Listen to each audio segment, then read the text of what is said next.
Tak, na tomto videu si předvedeme, jak lze pomocí programu Unipost Device G v podstatě zablokovat skener tak, aby po restartu nefungoval. Nejprve provedeme několik testovacích restartů, tak, že skener se nebude blokovat. Jo? Takže si pustíme program. Vybereme zařízení.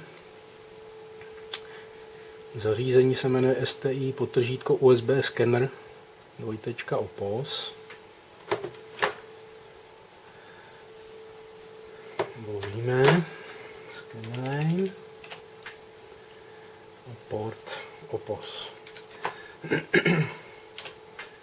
Nyní použijeme tlačítko Open.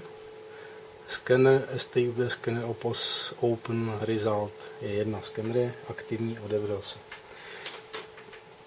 Testy budu provádět na 9V baterce s EAN kódem. Naskenuju několikrát, nevím, 20krát. Jo? Tak, teďka program zavřeme křížkem, bez toho, aby jsme cokoliv zavírali. A restartujeme počítač.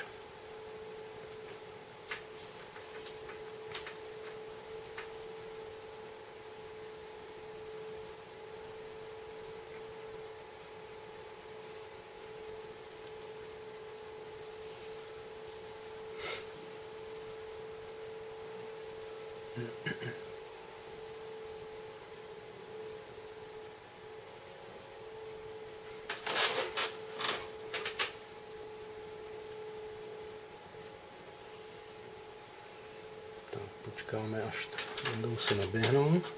Tak, znovu spustíme program testovací. Znovu vybereme skener. Skopírujeme. Vložíme do políčka scanner name. Smažeme odsud opos a opos dáme do podport.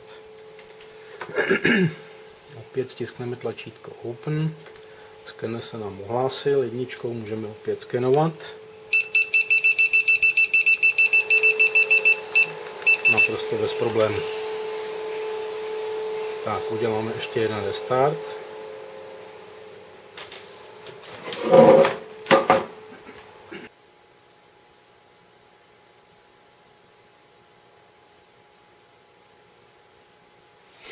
Tak, spustíme program.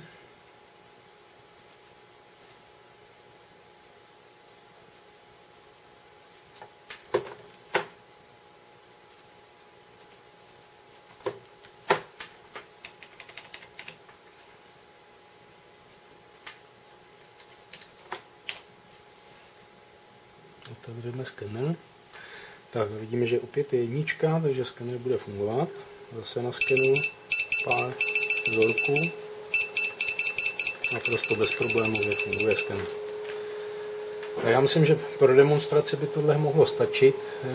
Teďka uděláme to, že skener nezavřeme program, nerestartujeme Windowsy, ale skener zavřu pomocí příkazu close a dám restart.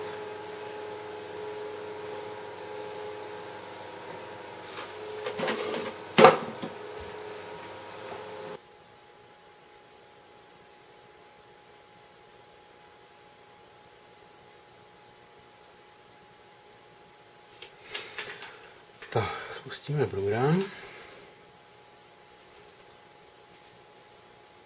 Děláme stejnou proceduru.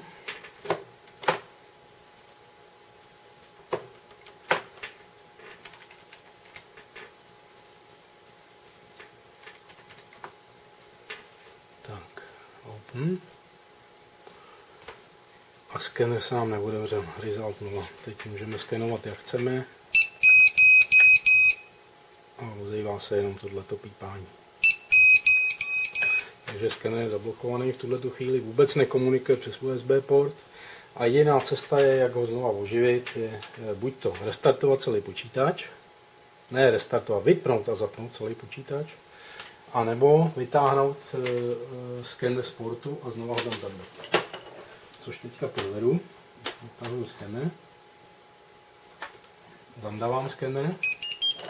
Užil, to je slyšet, jak to zapípalo. No a dám znova open. A skener běží. Objevila se nám jednička a opět můžu skenovat. No. Pro jistotu to zopakuju, aby to bylo vidět, že to je opakovatelný proces. Dám close a restartuju Windowsy.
Otevřeme.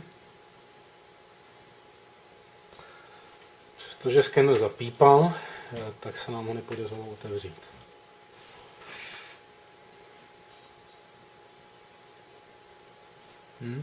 Nedaří se. Tím pádem nejde ani skenovat.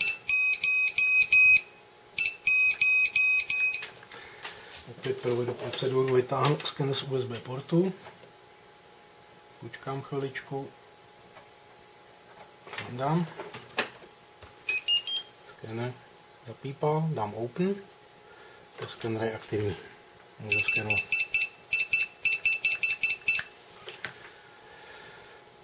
Ještě uděláme jeden pokus.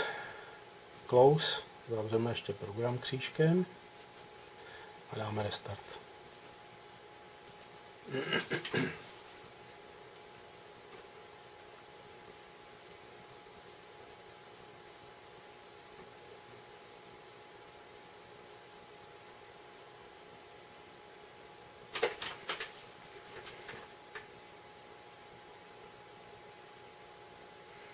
Tak.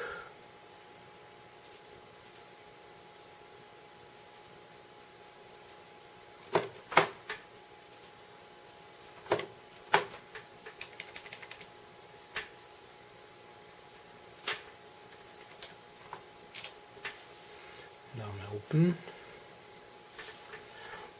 Skener je opět mrtvý. Vytáhnu ho.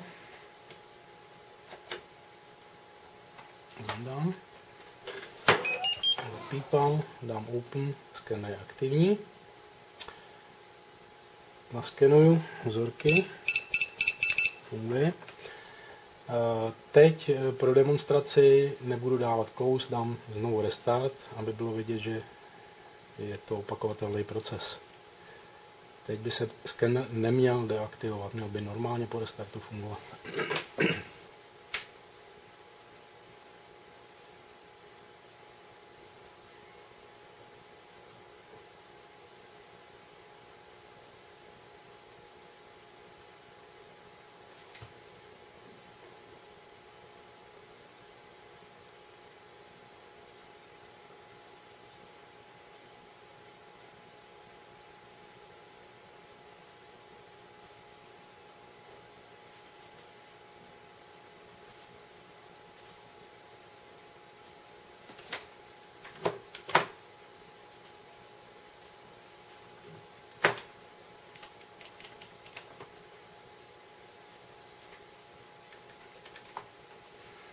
Open, skener se nám otevřel a funguje. Takže jak vidíme, je to snadno nasimulovatelný proces a já si myslím, že opravdu problém leží v kódu, který leží pod tlačítkem close. Myslím si, že bychom se na toto tlačítko a na kód, který se pod ním skrývá, měli zaměřit. Děkuji.